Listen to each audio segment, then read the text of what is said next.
जी भाई, अस्सलाम वालेकुम। एक अच्छा क्वेश्चन है। उसने ये फाइनेंशियल स्टेटमेंट दी भी है, उसके साथ 3 एडजस्टमेंट दी हुई है और आपसे बोला है इसको करेक्टेड फाइनेंशियल स्टेटमेंट आप बनाएं। पहला कह रहा है भाई उन पे सू हुआ है, सू की अमाउंट है 29,000 और लीगल एडवाइस कहती है कि 90% जो है आप अपना केस हार जाएंगे। तो भाई प्रोबेबल है, स्टैंडर्ड कहता है जब ऐसी चीज़ नज़र आ रही है तो आपको उसे रिकॉर्ड करना है। तो 29,000 आपको पहले तो एक्सपेंस रिकॉर्ड करना है, नज़र आ रहा है, तो एक्सपेंस रिकॉर्ड करेंगे तो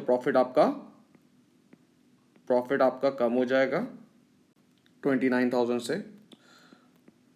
ठीक है ना। और ये अब आपको पे करना है। ठीक है, तो ये आपकी लाइबिलिटी है। तो ये अभी इसको आप करेंगे प्रोविजन फॉर कंपनसेशन में। ठीक है, ये आप 29,000 लाइबिलिटी सेक्शन में रिकॉर्ड कर देंगे। ठीक है भाई।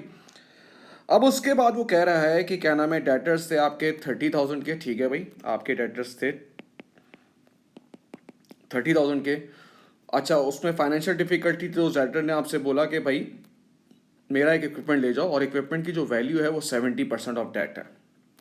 भाई बंदे के पास पैसे नहीं थे, उसने कहा यार इक्विपमेंट ले लो, और इस इक्विपमेंट की वैल्यू जो थी वो 70% ऑफ डेट थी, यानी कि वो 21,000 थी। और उसने कहा जो रिमेनिंग अमाउंट है वो बहुत मिलना मुश्किल है, तो 9,000 से वो बैड डेट हो गया।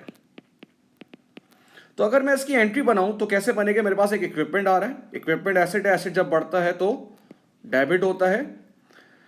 बैड डेट जब बढ़ेगा एक्सपेंस होगा, एक्सपेंस बढ़ेगा तो डेबिट होगा। और आपका ट्रेड रिसीवेबल जो है वो 30,000 से कम हो जाएगा। तो इसको हम यहां इंकॉर्पोरेट करेंगे, ट्रेड रिसीवेबल आपका 30,000 से कम हो रहा है। ठीक है। बैड डेट आपका एक्सपेंस से, एक्सपेंस बढ़ेगा तो प्रॉफिट आपका कम हो जाएगा।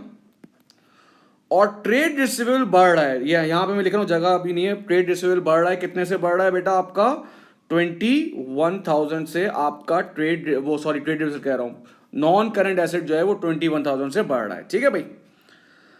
अब लास्ट में ये कह रहा है कि आपका एक मशीन थी जिसकी वैल्यू थी 50,000, साल के शुरू में मशीन डेप्रिशिएट हुई है 20% से, और फेयर वैल्यू, इसका मतलब है इसमें इंपेयरमेंट की बात कर रहा हूं। तो सबसे पहली बात है 50,000 का आपने एसेट लिया है, एक साल जब आप डेप्रिशिएट कर चुके होंगे 20% से, तो इसकी जो कैरिंग अमाउंट होगी, यानी कि जिस पे आपका एसेट रिकॉर्ड हुआ हुआ है, वो कितना हुआ हुआ है, एक सेकेंड, वो हुआ हुआ है 40,000 का। इसे कहते हैं कैरिंग अमाउंट, जिस पे आपका एसेट आपने कैरी किया हुआ है।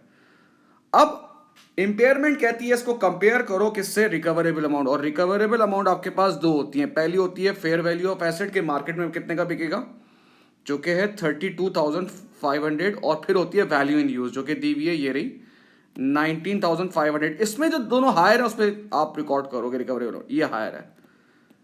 इस चीज से पहले आपने वो स्टैंडर्ड किया हुआ होना चाहिए इंपेयरमेंट का। ठीक है। तो अब आप देख लें भाई कितने से इंपेयर हो रहा है, ये हो रहा है 7,500 से, एसेट की वैल्यू कम हो रही है, इंपेयर हो रहा है, एक्सपेंस हो रहा है। तो ये -7,500 करूंगा, और इसमें से भी नॉन करंट एसेट में भी 7,500 में माइनस कर दूंगा। ठीक है भाई। अब ये आप करेंगे तो ये आपकी फाइनेंशियल स्टेटमेंट करेक्ट हो जाएगी।